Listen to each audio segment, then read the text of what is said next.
நம்ம தமிழ்நாடு கவர்மெண்ட் இருக்கிற அந்த நிலைமையை பத்தி நான் உங்ககிட்ட நான் சொல்லணும். கிட்டத்தட்ட 10 லட்சம் கோடிக்கு மேல கடன் வாங்கி வச்சுட்டு போயிருக்கிற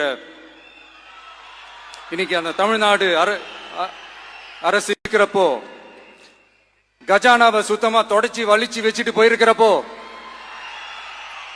தூக்க முடியாத சுமையை ஏத்தி வச்சுட்டு போயிருக்கிறப்போ,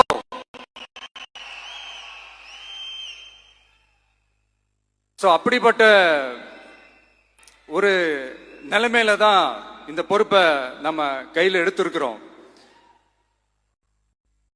உடனே நீங்க நினைக்கலாம், என்னடா இவர் ஏதோ பொறி வச்சு பேசுறாரா அப்படின்ட்டு. அப்படிலாம் எதுவுமே கிடையாது. உள்ள போய் பார்த்தா தான் தெரியும் எது எந்த நிலைமையில இருக்குன்னு, என்ன இருக்கு என்ன இல்ல, எது எந்த நிலைமையில இருக்கு எது எந்த நிலைமையில இல்ல.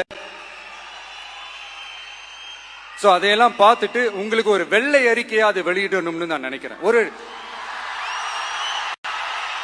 ஒரு டிரான்ஸ்பரண்டான ஒரு கவர்மெண்டா, அதாவது இன்னைக்கு நம்ம தமிழ்நாடு கவர்மெண்ட் இந்த நிலைமையில தான் இருக்கு அப்படின்றத உங்ககிட்ட சொல்லிட்டு I just want to take it forward from there. அதைத்தான் நான் முதல்ல செய்யணும்னு நினைக்கிறேன். தமிழ்நாடு பொறுத்த வரைக்கும் யாரையாவது போய் ஏதாவது சந்திக்கணும் அப்படின்னா இந்த மூஞ்ச மூடிக்கிட்டு போய் சந்திக்கிறதோ, என்ன இந்த மறைமுகமா உங்களுக்கு தெரியாம போய் சந்திக்கிறதோ அப்படிலாம் நான் செய்ய மாட்டேன்.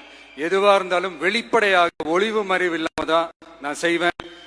இவ்வளவு பெரிய ஒரு பொறுப்பை என் கையில கொடுத்திருக்கிறீங்க, அதே நேரத்தில் எனக்கு கொஞ்சம் அவகாசமும் நீங்க கொடுக்கணும்னு நான் ரிக்வெஸ்ட் பண்ணி கேட்டுக்கிறேன்.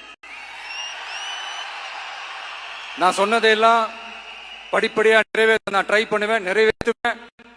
அதே நேரத்தில் எனக்கு கொஞ்சம் அவகாசம் கொடுத்தீங்கன்னா எனக்கு கொஞ்சம் உதவியாகவும் ஒத்துழைப்பாகவும் இருக்கும். இது உங்களுடைய ஆட்சி.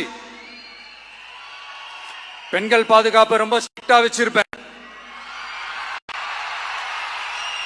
போதைப் பொருள் கலாச்சாரம் அதை கண்ட்ரோல் பண்றதுக்கு என்னென்ன ஸ்டெப்ஸ் எடுக்கணும், என்னென்ன முயற்சிகள் எடுக்கணும், இன்னிலிருந்தே அதை நான் எடுப்பேன்.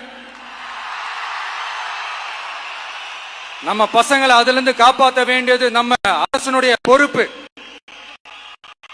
அது மாதிரி சட்டம் ஒழுங்க எல்லாருக்குமான பாதுகாப்பை நான் உறுதிப்படுத்துவேன். என்ன அவமானப்படுத்தினவங்களாகவே இருந்தாலும்,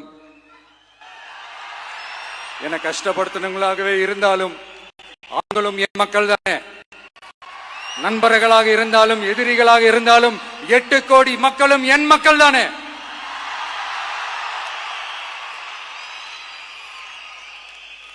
அது மாதிரி இந்த அடிப்படை விஷயங்கள், கல்வி, ரேஷன், மருத்துவம், குடிநீர், சாலை வசதி, பஸ் வசதி, இந்த மாதிரி விஷயங்கள்ல தான்